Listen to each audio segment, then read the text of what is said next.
So 37ನೇ ಶ್ಲೋಕದ ತನಕ ನಿನ್ನೆ ಮಾಡಿದ್ವಿ.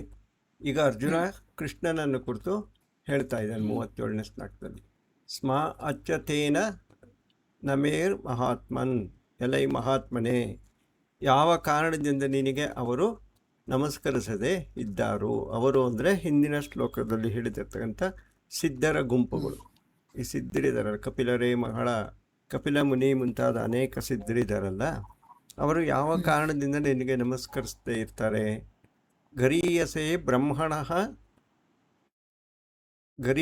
ಬ್ರಹ್ಮಣ, ನೀನು ಬ್ರಹ್ಮಕ್ಕಿಂತಲೂ ಗರೀಯಸಿ, ಅಧಿಕನಾದವನು. ಆದಿಕರ್ತಯೇ, ನೀನು ಎಲ್ಲದಕ್ಕೂ ಹಿರಣ್ಯ ಗರ್ಭನಿಗೂ ಆದಿಕರ್ತನು, ಅವನಿಗಿಂತಲೂ ದೊಡ್ಡವನು. ಆದ್ದರಿಂದ ನಿನಗೆ ಹೇಗೆ ನಮಸ್ಕರಿಸದೇ ಇದ್ದಾರೋ. ಅನಂತ ದೇವೇಶ ಜಗನ್ನಿವಾಸ ತ್ವಂ ಅಕ್ಷರಂ, ನೀನೇ ಅಕ್ಷರ ಬ್ರಹ್ಮ. ವೇದಾಂತಗಳಲ್ಲಿ ಯಾವುದನ್ನು ನಾವು ತಿಳ್ಕೋಬೇಕು ಅಂತ ವೇದಾಂತ ಅಧ್ಯಯನಗಳನ್ನು ಮಾಡ್ತಾರೆ, ಉಪನಿಷತ್ತುಗಳನ್ನು ಓದ್ತಾರೆ, ತಪಸ್ಸುಗಳನ್ನು ಮಾಡ್ತಾರೆ. ಆ ಒಂದು ಅಕ್ಷರ ಬ್ರಹ್ಮವು ನೀನೇ. ಸತ್ ಅಸತ್ ಪರಂ ಯತ್, ಸತ್ ಮತ್ತು ಅಸತ್ ಅಂತ ಎರಡು ವಸ್ತುಗಳು ಯಾವ್ಯಾವುದಿದೆ ಇದು ಭೂಲೋಕದಲ್ಲಿ, ಜಗತ್ತಿನಲ್ಲಿ, ಅದಕ್ಕಿಂತಲೂ ಕೂಡ ಪರವಾದವನು, ದೊಡ್ಡವನಾದವನು ನೀನೇ ಅಂತ ಈಗ ಅರ್ಜುನ ಕೃಷ್ಣನನ್ನ ಕುರಿತು ಸ್ತುತಿ ಮಾಡ್ತಾ ಇದ್ದಾನೆ. ತ್ವಂ ಆದಿದೇವ, ಅರ್ಜುನ 38ನೇ ಶ್ಲೋಕದಲ್ಲಿ ಮುಂದುವರೆದು ಹೇಳ್ತಾ ಇದ್ದಾನೆ. ತ್ವಂ ಆದಿದೇವ, ನೀನು ಎಲ್ಲ ದೇವತೆಗಳಿಗಿಂತಲೂ ಮೊದಲು ಹುಟ್ಟಿದವನು. ಅಂದರೆ ನಿನ್ನಿಂದಲೇ ದೇವತೆಗಳೆಲ್ಲ ಹುಟ್ಟಿದ್ದಾರೆ, ಆದ್ದರಿಂದ ಅವನು ಆದಿದೇವ. ಪುರುಷಃ ಪುರಾಣನ್, ನೀನು ಬಹಳ ಹಳಬನಾದ ಪುರುಷನು. ಹಳಬನು ಅಂದರೆ ಅರ್ಥ ಎಲ್ಲ ಸೃಷ್ಟಿಗೆ ಮೊದಲು ಇದ್ದಿದ್ದು ಒಬ್ಬನೇ, ಅವನಿಂದಲೇ ಜಗತ್ ಸೃಷ್ಟಿಯಾಯಿತು. ಆದ್ದರಿಂದ ಅವನು ಪುರಾಣ ಪುರುಷ. ಪುರುಷ ಅಂದರೆ ಏನು ಅಂದರೆ, ಪುರ ಅಂತ ನಾವಾಗಲೇ ಹಿಂದಿನ ಶ್ಲೋಕಗಳಲ್ಲಿ ತಿಳ್ಕೊಂಡಿದ್ದೀವಿ. ಪುರ ಅಂದರೆ ಈ ಶರೀರವೇ ಪುರ. ಅದರಲ್ಲಿ ಜೀವಸ್ವರೂಪದಲ್ಲಿ, ಆತ್ಮಸ್ವರೂಪದಲ್ಲಿ ವಾಸ ಮಾಡ್ತಾ ಇರೋನೇ ಪುರುಷ. ಅಂದರೆ ಭಗವಂತನಿಗೆ ಪುರುಷ ಅಂತ ಯಾಕೆ ಕರೀತಾರೆ ಅಂದರೆ, ಆ ಭಗವಂತನೇ ನಮ್ಮ ಶರೀರದ ಆತ್ಮಸ್ವರೂಪದಲ್ಲಿ ವಾಸ ಮಾಡ್ತಾ ಇದ್ದಾನೆ. ಆದ್ದರಿಂದ ಅವನು ಪುರದಲ್ಲಿ ವಾಸಿಸೋದ್ರಿಂದ ಪುರುಷ. ಮತ್ತು ಎಲ್ಲಕ್ಕೂ ಹಳಬನಾದ್ರಿಂದ ಅವನು ಪುರಾಣ ಪುರುಷ ಪುರಾಣಂ. ತ್ವಮಸ್ಯ ವಿಶ್ವಸ್ಯ ಪರಂ ನಿಧಾನಂ, ನೀನೇ ಈ ಜಗತ್ತೆಲ್ಲಕ್ಕೂ ಕೂಡ ನಿಧಾನ ಅಂದರೆ ಆಧಾರ. ಈ ವಿಶ್ವಕ್ಕೆಲ್ಲ ನೀನೇ ಆಧಾರ. ಅಂದರೆ ಏನು ಅಂದರೆ, ಈ ಮಹಾಪ್ರಳಯವಾದಾಗ ಇಡೀ ಜಗತ್ತು ಯಾವುದರಲ್ಲಿ ಹೋಗಿ ಸೇರಿಕೊಳ್ಳುತ್ತೋ, ಯಾವುದರಲ್ಲಿ ನಿಂತಿರುತ್ತೋ, ಮತ್ತೆ ಯಾವುದರಿಂದ ಹುಟ್ಟಿ ಬರುತ್ತೋ ಅದೇ ನಿಧಾನ. ಆದ್ದರಿಂದ ಪರಂ ನಿಧಾನಂ ತ್ವಮಸ್ಯ ವಿಶ್ವಸ್ಯ, ಈ ವಿಶ್ವಕ್ಕೆ ನೀನೇ ಆಧಾರ. ವೇತ್ತಾಸಿ ವೇದ್ಯಂ ಚ, ತಿಳಿಯುವವನು ನೀನೇ, ತಿಳಿಯತಕ್ಕ ವಸ್ತುವು ನೀನೇ. ಇಲ್ಲಿಂದ ಒಂದು ಸ್ವಲ್ಪ ಆಧ್ಯಾತ್ಮಗಳು ಬರ್ತಾ ಹೋಗುತ್ತೆ. ಇನ್ನು 13ನೇ ಅಧ್ಯಾಯದಿಂದ ಕಂಪ್ಲೀಟ್ ಆಧ್ಯಾತ್ಮ. 1ರಿಂದ 6 ಕರ್ಮಯೋಗ, 7ರಿಂದ 12 ಭಕ್ತಿಯೋಗ, ಕೊನೆಯದಾಗಿ ಜ್ಞಾನಯೋಗ. ಹೀಗೆ ಸೊ ತಿಳಿಯುವವನು ಮತ್ತು ತಿಳಿಯತಕ್ಕ ವಸ್ತು ಎಲ್ಲವೂ ನೀನೇ ಆಗಿರುವೆ. ಈಗ ಅಧ್ಯಾತ್ಮದಲ್ಲಿ ತ್ರಿಪುಟಿಗಳು ಅಂತ ಕರೀತಾರೆ. ಅಂದರೆ ತಿಳ್ಕೊಳ್ಳೋನು ಒಬ್ಬ, ಯಾವುದರ ಮೂಲಕ ತಿಳ್ಕೊತೀವೋ ಅದು, ಮತ್ತು ತಿಳಿಯತಕ್ಕ ವಸ್ತು, ಜ್ಞಾನ, ಜ್ಞೇಯ, ಜ್ಞಾತೃ ಎಲ್ಲವೂ ಅವನೇ. ತಿಳ್ಕೊತಾ ಇರೋನು ಅವನೇ. ಏನು ತಿಳ್ಕೊತಾ ಇದ್ದಾನೆ? ಅವನೇ ತಿಳ್ಕೊತಾ ಇದ್ದಾನೆ. ಯಾವುದರ ಮೂಲಕ ತಿಳ್ಕೊತಾ ಇದ್ದಾನೆ? ಅವನ ಮೂಲಕನೇ ತಿಳ್ಕೊತಾ ಇದ್ದಾನೆ. ಈಗ ತ್ರಿಪುಟಿಗಳನ್ನು ಮೀರಿರೋದ್ರಿಂದ ಭಗವಂತ ಅವನು. ನಾವಾದರೆ ಇವಾಗ ಅಲ್ಲೊಂದೇನೋ ಒಂದು ಚೇಪೆಕಾಯಿ ಇದೆ ಅಂತ ಇಟ್ಕೊಳ್ಳಿ. ನಾನು ಜ್ಞಾತೃ, ತಿಳ್ಕೊತಾ ಇರೋನು ನಾನು. ಏನನ್ನು ತಿಳ್ಕೊತಾ ಇದ್ದೀನಿ? ಚೇಪೆಕಾಯಿನ. ಅದು ಜ್ಞೇಯ. ಯಾವುದ್ರ ಮೂಲಕ ತಿಳ್ಕೊತಾ ಇದ್ದೀನಿ? ಅದು ಜ್ಞಾನ. ಸೊ ಜ್ಞಾನ, ಜ್ಞೇಯ, ಜ್ಞಾತೃ ಈ ಮೂರೂ ಇದ್ದರೆ ಜಗತ್ತು. ಅಂದರೆ ತಿಳ್ಕೊಳ್ಳೋದಕ್ಕೆ ಒಬ್ಬ ಮನುಷ್ಯ ಇರಬೇಕು, ತಿಳ್ಕೊಳ್ಳಬೇಕಾದ ಒಂದು ವಸ್ತು ಇರಬೇಕು, ಯಾವುದರ ಮೂಲಕ ತಿಳ್ಕೊತೀವೋ ಅಂತ ಜ್ಞಾನ ಇರಬೇಕು. ಈ ಮೂರು ಇದ್ದರೆ ಮಾತ್ರ ಜಗತ್ತು ಇರುತ್ತೆ, ಇಲ್ಲದೇ ಇದ್ದರೆ ಇಲ್ಲ. ಈ ಭಗವಂತನ ವಿಷಯದಲ್ಲಿ ಹೇಗಪ್ಪ ಅಂದರೆ ತ್ವಮಸಿ ವೇತ್ತಾಸಿ ವೇದ್ಯಂಚ, ಇದರಲ್ಲಿ ತಿಳ್ಕೋಬೇಕಾಗಿರೋನು ಪರಬ್ರಹ್ಮವೇ, ತಿಳ್ಕೋಬೇಕಾದ ವಸ್ತುವು ಪರಬ್ರಹ್ಮವೇ. ಯಾವುದ್ರ ಮೂಲಕ ತಿಳ್ಕೋತೀವೋ ಅಜ್ಞಾನವೂ ಪರಬ್ರಹ್ಮವೇ. ಇವೆಲ್ಲ ಸ್ವಲ್ಪ ಕನ್ಫ್ಯೂಷನ್ ಆಗುತ್ತೆ, ಮುಂದಕ್ಕೆ ಗೊತ್ತಾಗುತ್ತೆ. ಸೊ ವೇತ್ತಾಸಿ ವೇದ್ಯಂಚ ಪರಂ, ಎಲ್ಲಕ್ಕಿಂತಲೂ ಹೆಚ್ಚಿನವನು. ಛ ಧಾಮ ಅಂದರೆ ವಿಷ್ಣುವಿನ ಸ್ಥಾನ, ಪರಂಧಾಮ ಅಂದರೆ ವಿಷ್ಣುವಿನ ಸ್ಥಾನ. ತ್ವಯಾ ತತಂ ವಿಶ್ವಂ ಅನಂತರೂಪ, ಅನಂತರೂಪನಾದ ನಿನ್ನಿಂದಲೇ ಈ ಜಗತ್ತೆಲ್ಲವೂ ವ್ಯಾಪ್ತವಾಗಿದೆ. ಜಗತ್ತಿನಲ್ಲೇ ಭಗವಂತನನ್ನು ಬಿಟ್ಟು ಬೇರೆ ಏನು ಇಲ್ಲ. ಅನಂತರೂಪದಾದ ನಿನ್ನಿಂದಲೇ ವಿಶ್ವವು ಅಂದರೆ ಈ ಜಗತ್ತೆಲ್ಲವೂ ವ್ಯಾಪ್ತವಾಗಿದೆ. ಹೀಗೆ ಹೇಳಿ ಅರ್ಜುನ ತನ್ನ ಒಂದು ಸ್ತುತಿಯನ್ನು ಮುಂದುವರಿಸ್ತಾ ಇದ್ದಾನೆ. ವಾಯು, ನೀನೇ ವಾಯು ಅಂದರೆ ಗಾಳಿ ಬೀಸ್ತಾ ಇದೆಯಲ್ಲ, ಗಾಳಿ ಯಾರಪ್ಪ? ಪರಬ್ರಹ್ಮವೇ. ನೀನೇ ವಾಯು. ಯಮಃ, ನೀನೇ ಯಮನು. ಹೇಗೆ ಯಮ? ವಿಶ್ವರೂಪ ದರ್ಶನದಲ್ಲಿ ಕಾಲಸ್ವರೂಪನಾಗಿ ತೋರಿಸ್ಕೊಂಡಿದ್ದಾನಲ್ಲ, ಅವನೇ ಯಮ. ಕಾಲೋಸ್ಮಿ ಅಂತ. ನೀನೇ ಯಮನು. ಅಗ್ನಿ, ನೀನೇ ಅಗ್ನಿಯು. ವರುಣ, ನೀನೇ ವರುಣನು.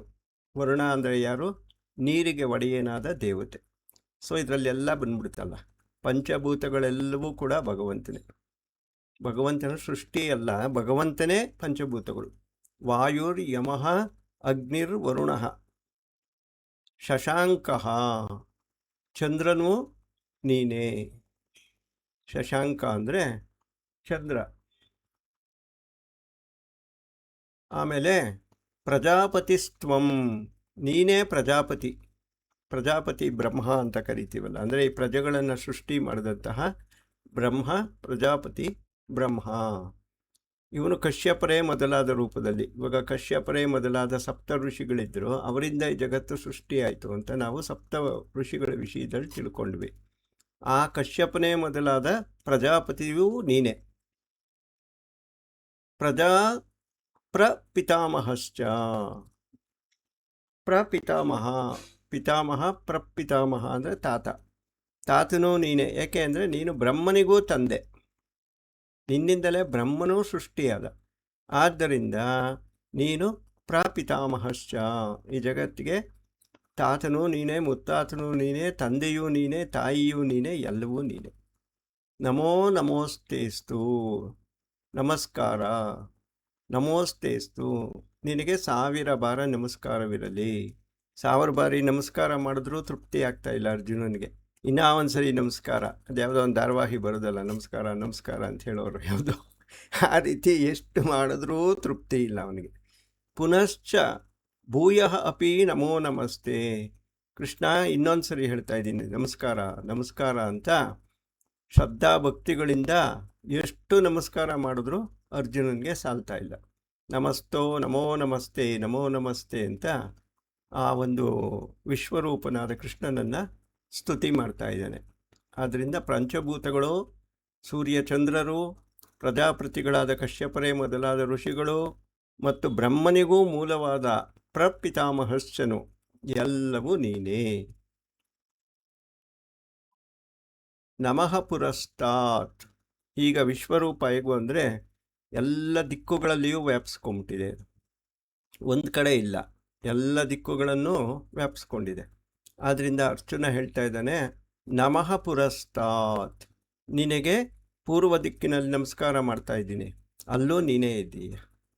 ಅತಃ ಪೃಷ್ಠಸ್ತಸ್ತೆ ನಮಃ, ಹಿಂದ್ಗಡೆಯಿಂದ ನಮಸ್ಕಾರ ಮಾಡ್ತಾ ಇದ್ದೀನಿ, ಅಂದರೆ ಪಶ್ಚಿಮ ದಿಕ್ಕಿನಿಂದ ನಮಸ್ಕಾರ ಮಾಡ್ತಾ ಇದ್ದೀನಿ, ಅಲ್ಲೂ ನೀನೇ ಇದೆಯಾ. ಅಸ್ತುತೇ ಸರ್ವತ ಏವ ಸರ್ವ, ಎಲ್ಲ ಕಡೆಯೂ ಎಲ್ಲ ದಿಕ್ಕುಗಳಲ್ಲಿಯೂ ನೀನೇ ವ್ಯಾಪಿಸ್ಕೊಂಡಿರೋದ್ರಿಂದ ಎಲ್ಲ ಕಡೆಯಿಂದಲೂ ನಿನಗೆ ನಮಸ್ಕಾರ ಮಾಡ್ತಾ ಇದ್ದೀನಿ. ಅನಂತ ವೀರ್ಯಂ ಅಮಿತ ವಿಕ್ರಮಸ್ತ್ವಂ, ನೀನು ಅನಂತವಾದ ವೀರ್ಯವುಳ್ಳವನು. ವೀರ್ಯ ಅಂದರೆ ಶೌರ್ಯ, ಸಾಹಸ, ಅತ್ಯಂತ ದೊಡ್ಡ ಸಾಹಸವುಳ್ಳವನು. ಏಕೆ ಅಂದರೆ ಅತಿರಥ ಮಹಾರಥರನ್ನೆಲ್ಲ ನುಂಗಿ ಬಾಯಿ ಚಪ್ಪರಿಸ್ತಾ ಇರ್ತಾನೆ. ನಿನ್ನಂಥ ವೀರ್ನೆಲ್ಲಿ ಹುಡುಕೋಣ? ಆದ್ದರಿಂದ ಹೇಳ್ತಾ ಇದ್ದೇನೆ, ಅನಂತ ವೀರ್ಯ, ನೀನು ಮಹಾಸಾಹಸವಂತಹ, ಅಮಿತ ಪರಾಕ್ರಮ, ನೀನು ಅತ್ಯಂತ ಪರಾಕ್ರಮವುಳ್ಳವನು, ಸರ್ವಂ ಸವಾಪ್ನೋಷಿ, ನೀನು ಆತ್ಮಸ್ವರೂಪದಿಂದ ಈ ಜಗತ್ತೆಲ್ಲವನ್ನು ವ್ಯಾಪಿಸ್ಕೊಂಬಿಟ್ಟಿದೀಯ. ಸರ್ವಂ ಸವಾಪ್ನೋಷಿ, ನಿನ್ನನ್ನು ಬಿಟ್ಟು ಯಾವುದೂ ಇಲ್ಲ ಈ ಜಗತ್ತಲ್ಲಿ. ತತಃ ಅಸಿ ಸರ್ವ, ಆದ ಕಾರಣ ನೀನು ಎಲ್ಲವೂ ಆಗಿರುವೆ. ಇಲ್ಲಿಗೆ ಒಂದೊಂದೇ ವಿಷಯ ಬರ್ತಾ ಇದೆ. ಅಂದರೆ ಸರ್ವಂ ಕಲ್ವಿದಂ ಬ್ರಹ್ಮ ಅಂತ ಉಪನಿಷತ್ತುಗಳು ಹೇಳುತ್ತೆ. ಅಂದರೆ ಎಲ್ಲವೂ ಬ್ರಹ್ಮದಿಂದಲೇ ಆಗಿರೋದು. ಬ್ರಹ್ಮವನ್ನು ಬಿಟ್ಟು ಈ ಜಗತ್ತಿನಲ್ಲಿ ಬೇರೆ ಏನೂ ಇಲ್ಲ. ಇಷ್ಟೆಲ್ಲ ಹೊಗಳಿದ್ಮೇಲೆ ಈಗ ಕೃಷ್ಣ ಹೇಳ್ತಾ ಇದ್ದಾನೆ, ಅರ್ಜುನ ಹೇಳ್ತಾ ಇದ್ದಾನೆ, ಸಖೇತಿ ಮತ್ವಾ ಪ್ರಸಭಂ. ಏನು ಮಾಡಿಬಿಟ್ಟಿರ್ತಾನೆ, ಇದು ವಿಶ್ವರೂಪ ನೋಡೋಕ್ಕೆ ಮೊದಲು ಅರ್ಜುನ ಮತ್ತು ಕೃಷ್ಣ ಸಖರು ಅಂದರೆ ಸ್ನೇಹಿತರು, ಸಖ ಅಂದರೆ ಸ್ನೇಹಿತರು, ಒಂದೇ ವಯಸ್ಸಿನ ಸ್ನೇಹಿತರನ್ನ ಸಖಾ ಸಖಿ ಅಂತ ಕರೀತಾರೆ. ಸೊ ಸಖ ಅಂದರೆ ನನ್ನ ವಯಸ್ಸಿನವನೇ ಆದ ಒಬ್ಬ ಸಾಮಾನ್ಯ ಮನುಷ್ಯ ಅಂತ ಭಾವಿಸ್ಕೊಂಡು ತಪ್ಪು ತಿಳುವಳಿಕೆಯಿಂದ, ದಿಟ್ಟತನದಿಂದ, ಸಲಿಗೆಯಿಂದ ಏನು ಮಾಡಿರ್ತಾನೆ ಅರ್ಜುನ, ಏ ಕೃಷ್ಣ, ಏ ಯಾದವ, ಏ ಸಖ, ಬರೋ ಇಲ್ಲಿ, ಹೋಗೋ ಇಂತೆಲ್ಲ ಮಾತಾಡ್ಬಿಟ್ಟಿರ್ತಾನೆ. ಪಾಪ ಅವನಿಗೆ ಅವೆಲ್ಲ, ಇವನಿಗೆ ವಿಶ್ವರೂಪ ದರ್ಶನ, ಇವನು ಪರಬ್ರಹ್ಮ ಸ್ವರೂಪವೇ, ಅಕ್ಷರ ಬ್ರಹ್ಮವೇ ಅಂತ ಗೊತ್ತಿರಲ್ಲ ಪಾಪ. ಆದ್ದರಿಂದ ಏನು ಮಾಡಿರ್ತಾನೆ, ಯದುಕ್ತಂ ಹೇ ಕೃಷ್ಣ, ಹೇ ಯಾದವ, ಹೇ ಸಖ ಅಂತೆಲ್ಲ ಕರೆದುಬಿಟ್ಟಿರ್ತಾನೆ.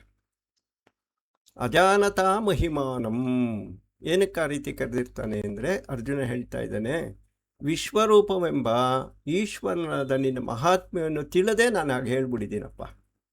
ನೀನು ಇಷ್ಟು ದೊಡ್ಡವನವನು ಗೊತ್ತಿದ್ದಿದ್ರೆ ನಾನು ಹಾಗೆಲ್ಲ ಸಲಿಗೆಯಿಂದ ಏನೇನೋ ಮಾತಾಡ್ತಾನೆ ಇರಲಿಲ್ಲ, ಗೊತ್ತಿಲ್ಲ ನನಗೆ, ಆದ್ದರಿಂದ ಹೇಳ್ಬಿಟ್ಟಿದ್ದೀನಿ.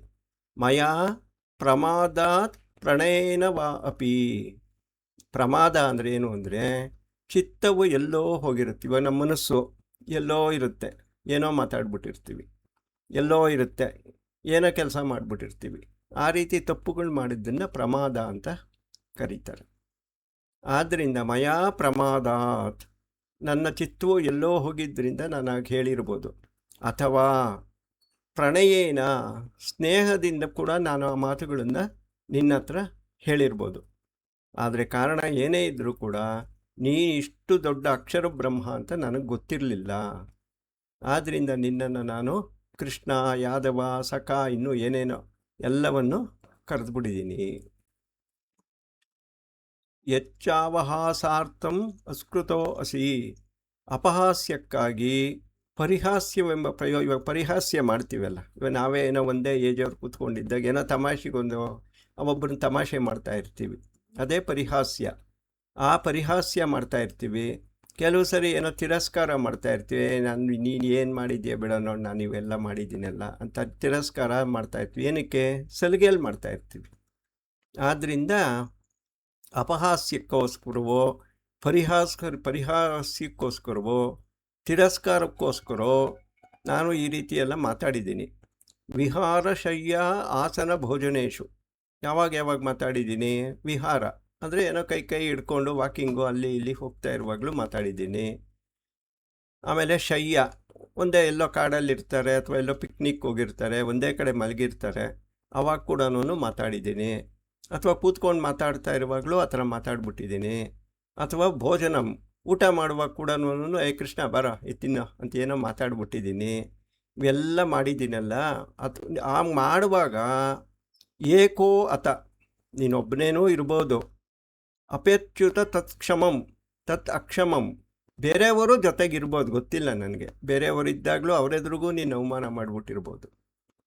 ಇವಾಗ 10 ಜನ ಇದ್ದಾಗ ಹೋಗೋ ಬಾರೋ ಅಂದ್ಬಿಟ್ರೆ ಸಲಿಗೆಯಿಂದ ಅಂದಿರ್ತಾನೆ. ಆದ್ದರಿಂದ ನೀನು ಒಬ್ಬನೇ ಇದ್ದಾಗಲೂ ಮಾಡಿದ್ದೀನಿ, ಬೇರೆಯವರಿದ್ದಾಗ ಅವಮಾನ ಆಗೋ ಥರನೂ ಮಾತಾಡ್ಬಿಟ್ಟಿದ್ದೀನಿ. ತತ್ ಕಾಮಯೇ ತ್ವಾಂ ಅಹಂ ಅಪ್ರಮೇಯಂ, ಅಪ್ರಮೇಯ, ನನ್ನ ಎಲ್ಲ ತಪ್ಪುಗಳನ್ನು ಕ್ಷಮಿಸ್ಬಿಡು ಅಂತ ಕೈ ಮುಗಿದು ಕೇಳ್ಕೊತಾ ಇದ್ದಾನೆ.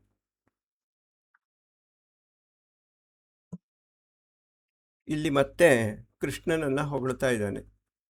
ಪಿತಾಸಿ ಲೋಕಸ್ಯ ಚರಾಚರಸ್ಯ, ನೀನು ಚರಾಚರವೆಂಬ ಸ್ಥಾವರ ಜಂಗಮ ರೂಪವಾದ ಈ ಲೋಕಕ್ಕೆ ತಂದೆಯಾಗಿರುವೆ. ತ್ವಮಸ್ಯ ಪೂಜ್ಯಶ್ಚ, ಈ ಜಗತ್ತಿಗೆ ನೀನು ಬರೀ ತಂದೆ ಅಲ್ಲ, ಪೂಜ್ಯನಾದ ತಂದೆಯಾಗಿರುವೆ. ಪೂಜ್ಯನೂ ಆಗಿರುವೆ, ತಂದೆಯೂ ಆಗಿರುವೆ. ಗುರುರ್ಗರೀಯಾನ್, ಎಲ್ಲ ಗುರುಗಳಿಗಿಂತಲೂ ಹೆಚ್ಚಿನವನಾಗಿರುವೆ. ವಿಶ್ವಂ ಒಂದೇ ಜಗದ್ಗುರುಂ, ಕೃಷ್ಣನನ್ನು ಜಗದ್ಗುರು ಅಂತ ಕರೀತಾರೆ. ಯಾಕೆಂದರೆ ಎಲ್ಲ ಗುರುಗಳಿಗೂ ಗುರು. ಆದ್ದರಿಂದ ಅವನು ಗುರುರ್ಗರೀಯಾನ್. ನ ತ್ವತ್ ಸಮೋ ಅಸ್ತಭ್ಯಧಿಕಃ, ನಿನಗೆ ಸಮನಾದವನು, ನಿನಗೆ ಹೋಲಿಸಲ್ಪಡುವವನು ಮತ್ತೊಬ್ಬನು ಮೂರು ಲೋಕಗಳಲ್ಲಿಯೂ ಇರುವುದಿಲ್ಲ. ಲೋಕತ್ರಯೇ ಅಪಪ್ರತಿಮ ಪ್ರಭಾವ, ಮೂರು ಲೋಕಗಳಲ್ಲಿಯೂ ನಿನ್ನಂತೆ ಮಿಗಿಲಿಲ್ಲದ ಪ್ರಭಾವವುಳ್ಳಾತನು ಯಾರೂ ಇರುವುದಿಲ್ಲ ಅಂತ ಈಗ ಕೃಷ್ಣನನ್ನು ಹೊಗಳ್ತಾ ಇದ್ದಾನೆ. ತಸ್ಮಾತ್, ಆದ್ದರಿಂದ ಪ್ರಣಮ್ಯ, ಪ್ರಣಾಮ ಮಾಡಿ, ಪ್ರಣಿಧಾಯ ಕಾಯಂ, ದೀರ್ಘದಂಡ ನಮಸ್ಕಾರ ಮಾಡಿ, ಪ್ರಸಾದಯೇ ತ್ವಾಂ ಅಹಂ ಈಶಂ ಈಡ್ಯಂ, ಈಶನಾದ ಮತ್ತು ಸ್ತುತಿಗೆ ಅರ್ಹನಾದ ನಿನ್ನನ್ನು ಪ್ರಸನ್ನನಾಗಬೇಕೆಂದು ಕೇಳ್ಕೊತಾ ಇದ್ದೀನಿ ಅಂತ ಈಗ ಕೈ ಮುಗಿದು ದೀರ್ಘದಂಡ ನಮಸ್ಕಾರ ಮಾಡಿ ಆ ವಿಶ್ವರೂಪ ದರ್ಶನದ ಮುಂದೆ ಕೇಳ್ಕೊತಾ ಇದ್ದಾನೆ. ಕೇಳ್ಕೊಂಡು ಹೇಳ್ತಾನೆ, ಪಿತೇವ ಪುತ್ರಸ್ಯ. ಇವಾಗ ಎಷ್ಟೇ ತಪ್ಪು ಮಾಡಿದರೂ ಕೂಡ ಮಕ್ಕಳು ತಂದೆ ತಾಯಿಗಳು ಕ್ಷಮಿಸ್ತಾರೆ. ಆ ರೀತಿ ಪಿತೇವ ಪುತ್ರಸ್ಯ, ಮಗನನ್ನು ತಂದೆ ಹೇಗೆ ಕ್ಷಮಿಸ್ತಾನೋ, ಸಖೇವ ಸಖ್ಯ, ಸ್ನೇಹಿತರು ತಮ್ಮ ಸ್ನೇಹಿತರು ತಪ್ಪನ್ನು ಹೇಗೆ ಕ್ಷಮಿಸ್ತಾರೋ, ಪರವಾಗಿಲ್ಲ ಬಿಡ ಅಂತ ಹೇಳ್ತಾರೋ, ಪ್ರಿಯ ಪ್ರಿಯಾಯ, ಪ್ರಿಯನು ಪ್ರಿಯಳ ತಪ್ಪುಗಳನ್ನು ಹೋಗ್ಲಿ ಪರವಾಗಿಲ್ಲ ಬಿಡು ಅಂತ ಹೇಗೆ ಕ್ಷಮಿಸ್ತಾನೋ, ಆ ರೀತಿಯಲ್ಲಿ ಅರ್ಹಸಿ ದೇವ ಸೋಡುಂ, ನೀನು ಕೂಡ ನನ್ನ ತಪ್ಪುಗಳನ್ನು ಸಹಿಸ್ಕೋಬೇಕು. ನಾನು ಮಾಡಿರ್ತಕ್ಕಂಥ ತಪ್ಪುಗಳೇನು ಅಂದರೆ ಸಲಿಗೆಯಿಂದ ಮಾತಾಡಿರೋದು, ಅವೆಲ್ಲವನ್ನು ಕೂಡ ಸಹಿಸ್ಕೊಂಡು ನನ್ನನ್ನು ಕಾಪಾಡಬೇಕು ಅಂತ ಕೃಷ್ಣನಲ್ಲಿ ಪ್ರಾರ್ಥನೆಯನ್ನು ಮಾಡ್ತಾ ಇದ್ದಾನೆ. ಅದೃಷ್ಟಪೂರ್ವಂ ಹೃಷಿತೋ ಅಸ್ಮಿ ದೃಷ್ಟ್ವಾ, ಹಿಂದೆ ಯಾರೂ ನೋಡಿರದ ನಿನ್ನ ವಿಶ್ವರೂಪನ ಕಂಡು ನಾನು ಹರ್ಷಿತನಾಗಿರುವೆನು. ನೋಡ್ಬಿಟ್ನಲ್ಲ ನಾನು, ಈ ಜಗತ್ತಿನಲ್ಲಿ ಸಿದ್ಧರಾಗಲಿ, ದೇವರ್ಷಿಗಳಾಗಲಿ, ಮಹರ್ಷಿಗಳಾಗಲಿ ಯಾರೂ ಕೂಡ ಈ ಸೃಷ್ಟಿಗೆ ಮೊದಲು ಆ ಭಗವಂತ ಹೇಗಿದ್ದ ಮತ್ತು ಪ್ರಳಯ ಕಾಲದಲ್ಲಿ ಆ ಭಗವಂತ ಯಾವ ರೂಪದಲ್ಲಿರ್ತಾನೆ, ಆ ಕಾಲಸ್ವರೂಪವನ್ನು ಯಾರೂ ನೋಡಿಲ್ಲ. ಅದನ್ನು ನಾನು ನೋಡಿ ಹರ್ಷಿತನಾಗಿರುವೆನು, ಸಂತೋಷ ಆಗೋಗಿದೆ. ಸಂತೋಷದ ಜೊತೆಗೆ ಭಯೇನ ಚ ಪ್ರವ್ಯತಿತಂ ಮನೋ, ಭಯದಿಂದ ಮನಸ್ಸು ಕೂಡ ಭಯಭೀತವಾಗೋಗಿದೆ. ಎರಡೂ ಆಗ್ತಾ ಇದೆ ಅವನಿಗೆ, ಒಂದು ಹರ್ಷ ಮತ್ತು ಭಯ ಎರಡೂ ಉಂಟಾಗ್ತಾ ಇವೆ. ತದೇವ ಮೇ ದರ್ಶಯ ದೇವರೂಪಂ, ದೇವನೇ ಕೃಷ್ಣ ಕಾಲರೂಪವನ್ನು ಬಿಡು, ನೀನು ಮೊದಲು ಹೇಗಿದ್ದೋ, ನನ್ನ ಸ್ನೇಹಿತನಾಗಿ ಹೇಗಿದ್ದೋ ಅದೇ ರೂಪದಲ್ಲಿ ನನಗೆ ಮತ್ತೆ ನಿನ್ನ ರೂಪವನ್ನು ತೋರಿಸು. ಪ್ರಸೀದ ದೇವೇಶ ಜಗನ್ನಿವಾಸ, ದೇವೇಶನೇ ಜಗನ್ನಿವಾಸ ಪ್ರಸನ್ನನಾಗು, ನನ್ನ ಮೇಲೆ ದಯೆ ತೋರು, ಭಯಭೀತನಾಗೋಗಿದ್ದೀನಿ. ನಿನ್ನ ಈ ಒಂದು ಕಾಲರೂಪವನ್ನು, ವಿಶ್ವರೂಪವನ್ನು ತ್ಯಜಿಸಿ ನನಗೆ ನಿನ್ನ ಹಳೆಯ ರೂಪವನ್ನೇ ತೋರಿಸು ಅಂತ ಕೇಳ್ಕೊತಾ ಇದ್ದರು. ಈಗ ಪ್ರಶ್ನೋತ್ತರಗಳಿದ್ರೆ ತಗೊಳ್ಳೋಣ.